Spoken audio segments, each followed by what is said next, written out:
Y el artículo 134 nos habla de la improrrogabilidad de los plazos. Improrrogabilidad.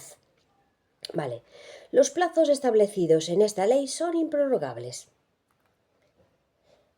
Podrán interrumpirse y demorarse en caso de fuerza mayor, apreciada por el letrado mediante decreto, y podrá interponerse a ese decreto recurso de revisión. Ese es el resumen de este artículo. A ver, antes, cuando se decía que la jurisdicción o la justicia es improrrogable, es que si yo soy juez, se trata simplemente de que ningún otro juez de otro juzgado puede conocer el asunto que yo llevo. Es improrrogable. En plazos improrrogables quiere decir que no hay más plazo del que tiene. Si te dicen que tienes 5 días para presentar recurso de apelación, tienes 5 días, no más. Y claro, aquí te dice que excepto por fuerza mayor. Entonces se interrumpen los plazos, pero tiene que estar justificado. Esa fuerza mayor se reanuda cuando cesa la causa, está claro, pero es apreciada y revisada por un letrado, por un LAJ, mediante decreto al cual se le puede poner recurso de revisión, como hemos dicho. Vale. ¿Qué pasa aquí?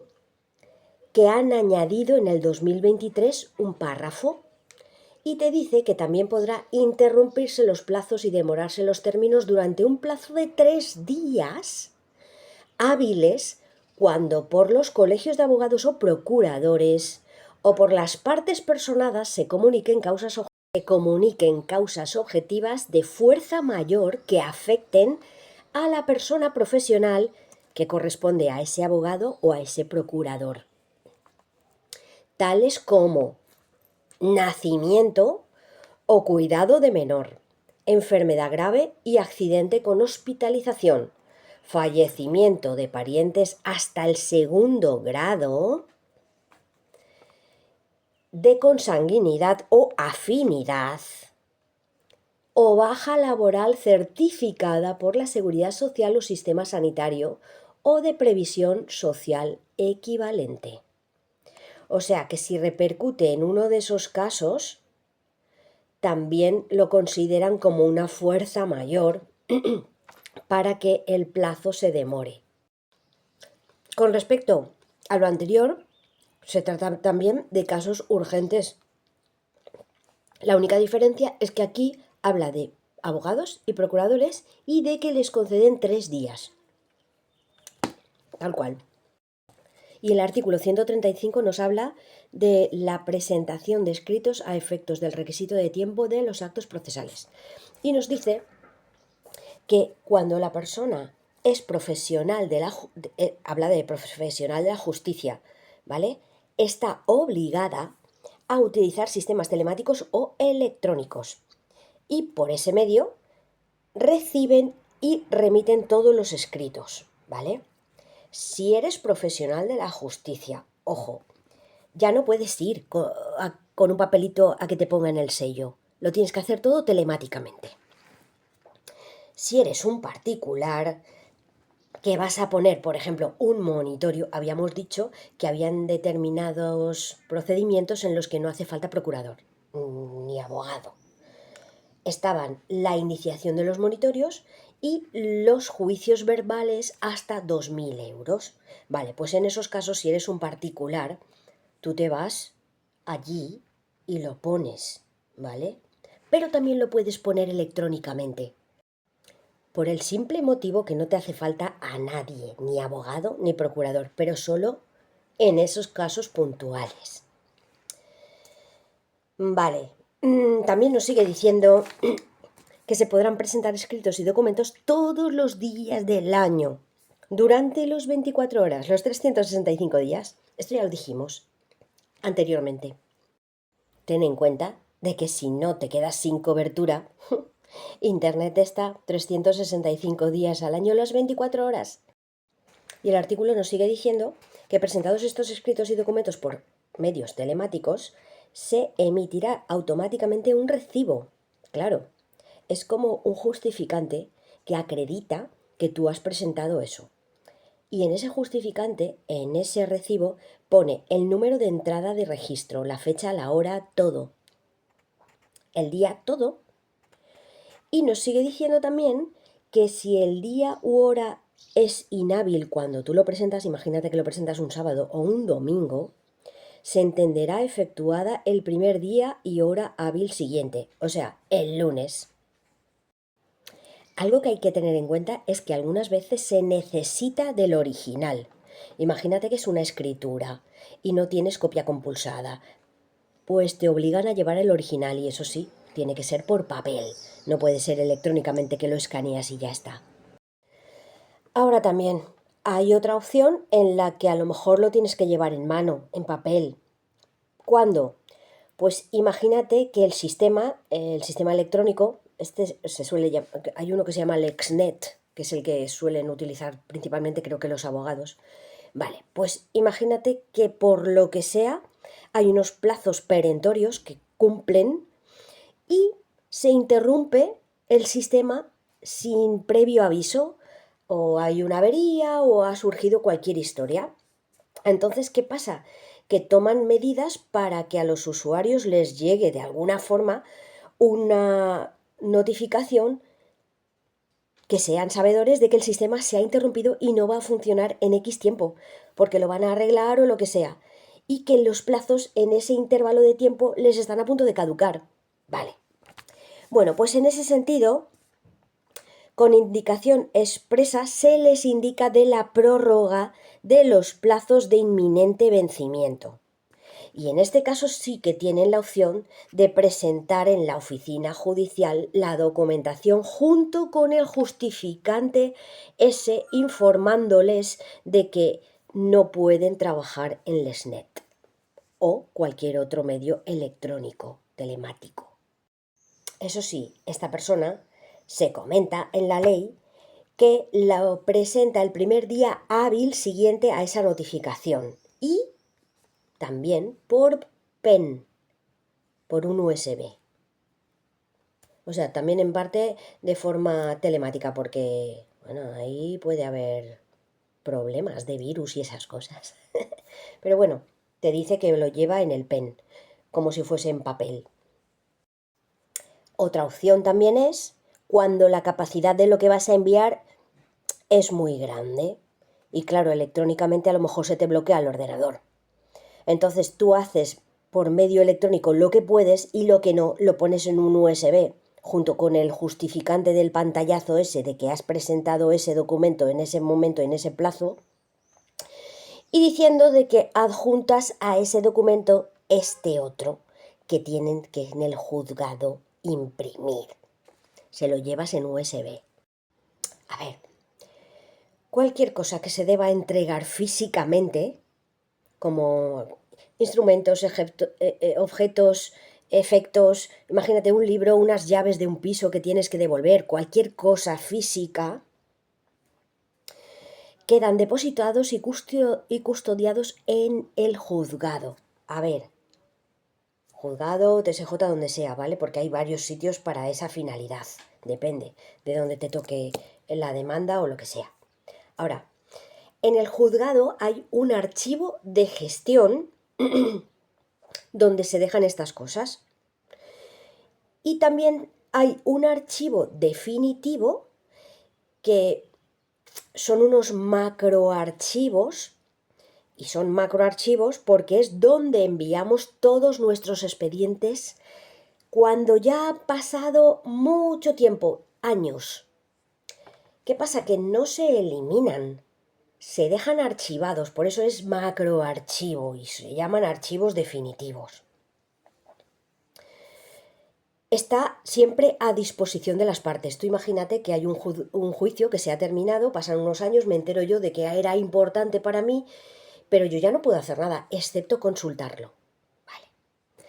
Pues a esos archivos, esas cosas que se dejan, se les asigna un número de orden y en el expediente electrónico que esté implicado con eso, se deja constancia de ello, ¿vale? O sea, Tú imagínate, en el expediente electrónico no cabe todo, porque incluso me piden unas llaves de un piso. Vale, pues yo envío el expediente electrónico y voy con eso, con ese expediente, con la notificación de ese ejemplar de lo que he hecho, voy al juzgado para que a ese expediente que yo hice electrónicamente se le adjunte por escrito que he entregado unas llaves y a esas llaves, claro, preparan un documento donde dicen las llaves entregadas por fulanita de tal corresponden al expediente número tal. Vale, es el número de orden que llaman, ¿vale? Pues todo eso va al archivo de gestión y posteriormente al archivo definitivo. Una cosa importante es saber que cuando tú entregas el documento porque no tienes otra opción y lo tienes que llevar físicamente porque ocupa demasiado lo que sea, se le sigue poniendo el sello de entrada. Vale. Y el punto 5 del artículo 135 dice que la presentación de escritos y documentos, cualquiera que fuera la forma, ¿vale? Si estuviese sujeta a plazo, podrá efectuarse hasta las 15 horas del día siguiente, hábil. Del día siguiente correspondiente al vencimiento de ese plazo. Vamos a ver, si yo dices, mira, tienes 5 días para presentar un recurso de apelación. Vale. O cualquier, bueno, si no soy profesional, cualquier documento, tienes que aportarlo en 5 días. Bueno, pues yo tengo 5 días de plazo, pero incluye 24 horas. Son 5 días enteros de 24 horas cada día. Pero claro, tú no puedes ir a la 1 de la madrugada al juzgado a entregarlo. Entonces, ¿qué pasa aquí? ¿Qué pasa? Pues que te dan un plazo hasta el día siguiente a las 3 de la tarde, a las 15 horas. Ojo, da igual que sea físico que telemático. A la 1 de la mañana no hay nadie.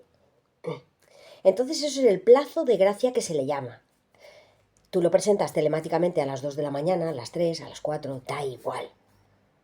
Pero si el plazo terminaba a las 24 horas del día 20 y el 21 cae martes, pues tienes de plazo hasta las 15 horas del 21. El artículo 136 habla de la preclusión. ¿Esto qué quiere decir? Pues que si tienes un plazo X para presentar un documento y pasa ese plazo y no lo has presentado, pues precluye. O sea, has perdido el derecho de presentarlo porque te han dado un plazo y no lo has cumplido. Y ahora vienen una serie de artículos a partir del 137 que hablan de la inmediación, la publicidad y la lengua oficial. El primero es presencia judicial en declaraciones, pruebas y vistas. Vamos a ver. El juez tiene que estar siempre, siempre en estos casos, ¿vale? Todo esto se hace en las salas de vistas. Bueno, pues no solo el juez. Los jueces y los magistrados miembros del tribunal que esté conociendo de un asunto presentarán las declaraciones de las partes y testigos, presenciarán, ojo, las declaraciones de las partes y de testigos, careos, exposiciones, explicaciones y respuestas que hayan de ofrecer los peritos, así como la crítica oral de su dictamen y cualquier otro acto. Todo, lo tienen que presenciar todo. En el caso de que tú digas, mira, le voy a preguntar a este testigo unas cuantas cosas, eso se declara nulo, no sirve si no está el juez delante o el magistrado o incluso el LAG. El LAG respecto de aquellas actuaciones que hayan de realizarse únicamente ante ellos. Ya veremos en la jurisdicción voluntaria que hay muchas cosas que terminan por decreto. Lo hace el LAG y no está el juez delante. Vale. Ojo, menos la prueba documental, que eso te lo lees tú en tu casa, por ejemplo. Excepto la prueba documental, todo, todo, todo delante del juez, el magistrado o, en esos casos, el LAG. Y el artículo 137 bis es nuevo del año 2023. Por lo tanto, aunque es algo fácil que hemos comentado anteriormente, puede salir en el examen. Vale. Nos dice el punto 1. Las actuaciones judiciales las que se realicen por videoconferencia, deberán documentarse en la forma establecida en el artículo 147. Pues esto es que se graban y está todo legalmente, ¿vale?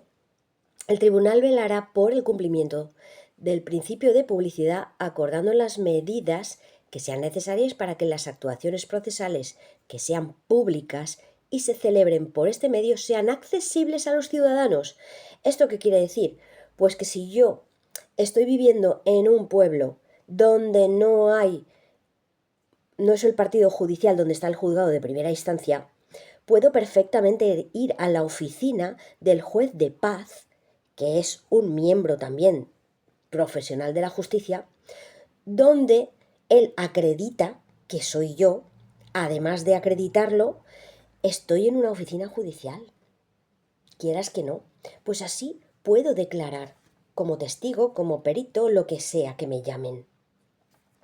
El punto 2 nos dice: los y las profesionales, así como las partes, peritos y testigos que deban intervenir en cualquier actuación por videoconferencia, lo harán desde la oficina judicial correspondiente al partido judicial de su domicilio o lugar de trabajo. Tú imagínate que resulta que vives en Xàtiva y Xàtiva es partido judicial. Pues o bien vas ahí, o si trabajas en Carcaixent, pues te vas a la oficina judicial de Carcaixent. Un decir. Con respecto a las oficinas judiciales, cuando hablamos del juzgado de paz, ya sabes que no es una oficina judicial tal cual, normal. A lo mejor es una habitación que el ayuntamiento de ese pueblo ha dejado para reuniones con el juez de paz y ya está. Entonces lo importante es disponer de los medios adecuados para poder realizar esas videoconferencias. Y nos dice el punto 3 de este artículo: cuando el juez o la jueza, en atención a las circunstancias concurrentes, lo estimen oportuno, estas intervenciones podrán hacerse desde cualquier lugar. ¿A qué se refiere esto? Imagínate que el testigo está en el hospital. Siempre que disponga de los medios que permita asegurar la identidad del interviniente conforme a lo que se determine reglamentariamente. Esto quiere decir, por eso, lo que he comentado del hospital. Imagínate que el testigo está en el hospital, no puede moverse, entonces, ¿qué se requiere? Pues si se hace la videollamada, se puede hacer perfectamente siempre y cuando tengan los medios adecuados y alguien de allí acredite la identidad de esa persona, que corrobore que es esa persona, además de que la vas a ver, pero el DNI y todas esas cosas que se suelen pedir. Vale. Lo que quiere decir es que la persona tiene que dar fe de que ese que va a declarar es quien dice ser.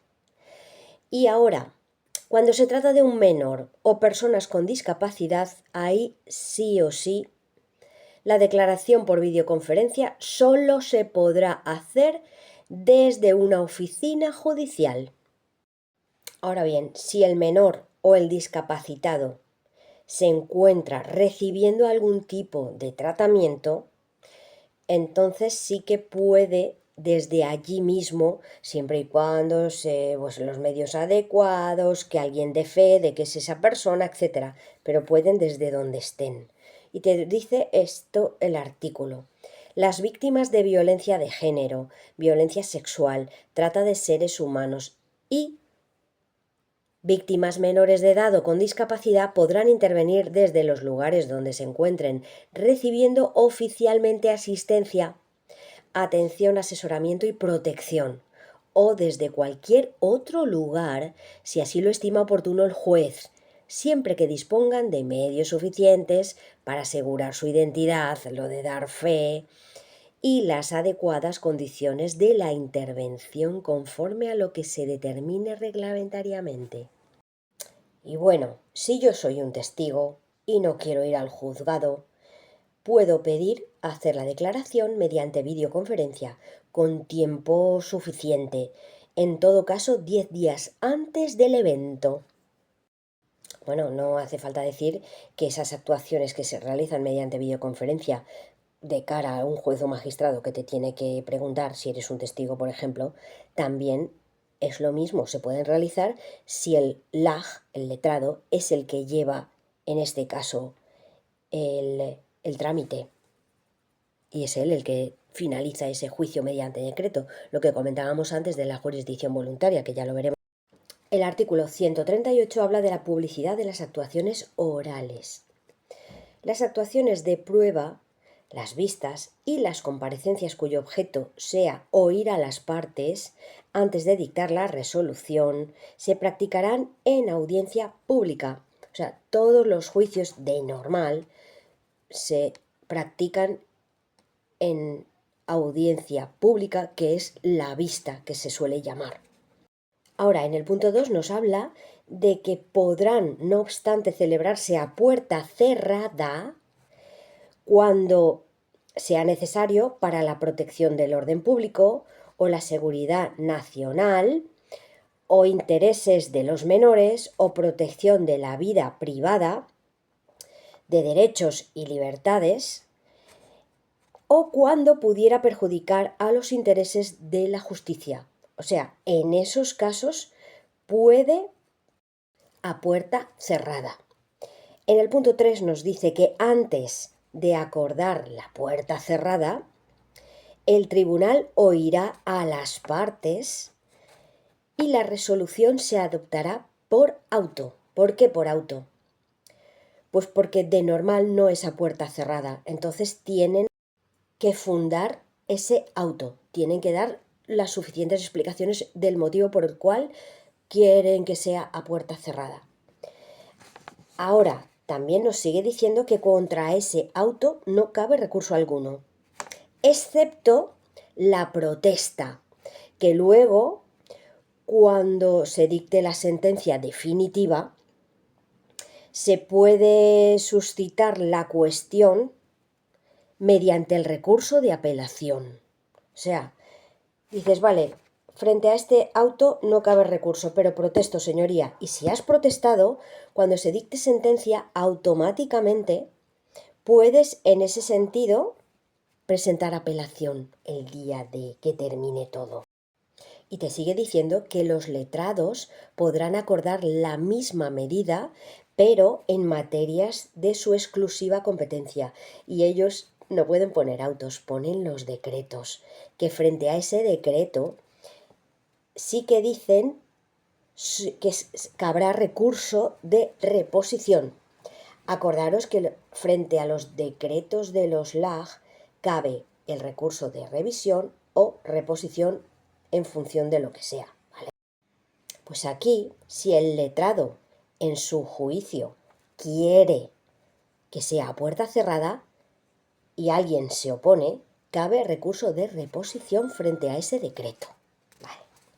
Y nos sigue diciendo, en el punto 4 del 138, nos habla de la relación de señalamientos del órgano judicial, que deberá hacerse pública. ¿Qué es esto? Pues es un listado detallado de todos los juicios que se van a celebrar durante esa semana. Y se suele hacer el lunes, que es el primer día de la semana, siempre y cuando no sea festivo. Si es festivo, pues el martes. Vale. Esto lo hace el funcionario de tramitación. No sé si se preguntará, pero por si acaso, aunque no te lo ponga aquí en el artículo, vale. Y te dice eso, que es el primer día hábil de cada semana, lunes, siempre y cuando no sea festivo. Con indicación de la fecha y hora, el tipo de actuación, claro, si es un ordinario o es un verbal, lo tienen que especificar, y el número de procedimiento. Vale, hay algo importante que no pone aquí, pero lo digo ya y así que se quede. Aquí nos comenta sobre el tema del auto, ¿vale? Si quiere celebrar el juicio a puerta cerrada, pues pone un auto. pero en determinadas opciones pone una providencia. ¿Y cuál es la diferencia? Vale, el auto ya sabéis que tiene que ser siempre motivado, tiene que dar explicaciones de todo. La providencia no. La providencia, si quieres las das y si no, no. Tú dices que eso es así y va a misa. Vale, ¿en qué casos se pone providencia cuando quieres hacer un juicio a puerta cerrada? Pues muy sencillo, en los procedimientos de familia. Vale, pues cuando se trata de menores o incapaces y todos esos tipos de tema. Ahí consideran de que no es necesario justificar tanto, está sobredicho, ¿vale? Pues eso es para que se nos quede. Si es por esos temas de procedimiento de familia, lo quiere hacer a puerta cerrada, pone providencia y no pasa nada. Ahora, si no son procedimientos de familia, es un juicio normal y corriente, a puerta cerrada, pues justifícalo, pon un auto. El artículo 139 nos habla de las deliberaciones de los tribunales colegiados. Nos dice que son secretas. Claro, estamos hablando de las audiencias de los TSJ y de los tribunales supremos. Vale, pues no solo las deliberaciones son secretas, sino también las votaciones, excepto los votos particulares, que acordaros que es cuando tiene que haber una mayoría en una votación de magistrados y todos deciden que sí y hay uno que decide que no y no puede hacer nada porque tienen que ser que sí, ¿vale? Pero quiere que su voto particular figure como que él dijo que no. Pues por eso ahí no es secreto. Ojo, un pequeño matiz. Las vistas son públicas, las deliberaciones no. Vale, no nos confundamos. Y el artículo 140 habla de la información sobre las actuaciones. A ver, cualquier persona que tenga interés legítimo y directo, vamos a ver, si yo soy parte legítima en un procedimiento y soy una persona interesada en el proceso, pues a mí y a cualquier persona así se le facilita información sobre el estado de las actuaciones judiciales y las copias simples de escritos y documentos que consten en autos. A mi costo, lo pago yo porque soy la interesada, ¿vale? Salvo las declaradas reservadas. Esas no se pueden pedir. Ahora bien, la diferencia aquí es que en este caso todo eso que pido lo tramita el de gestión, el funcionario de gestión. Pero si yo pido un testimonio de una sentencia, siendo parte igualmente, el mismo procedimiento, ¿vale? Pero en este caso quiero un testimonio de la sentencia. Esto solo lo puede hacer el LAG, porque es algo muy gordo y más importante. Entonces, ¿qué hace el LAG? Pues me da una copia y la compulsa con el sello del juzgado. Así que el LAG, a él se le piden los testimonios y al de gestión las copias de actuaciones no declaradas reservadas. Eso hay que tenerlo en cuenta. Bueno, el de gestión me da la fotocopia, la pago, pero me da fotocopia y punto pelota. El LAG, como es un testimonio, tiene que sellarlo y compulsarlo. El artículo 142 habla de la lengua oficial y nos dice que en todas las actuaciones judiciales, jueces, magistrados, fiscales, letrados y demás funcionarios de justicia de los juzgados y tribunales usarán el castellano como lengua oficial del Estado. Vale. El punto 2 dice que las mismas que acabo de nombrar podrán usar también la lengua oficial propia de la comunidad autónoma si ninguna de las partes se opone, alegando desconocimiento, porque entonces está produciendo indefensión.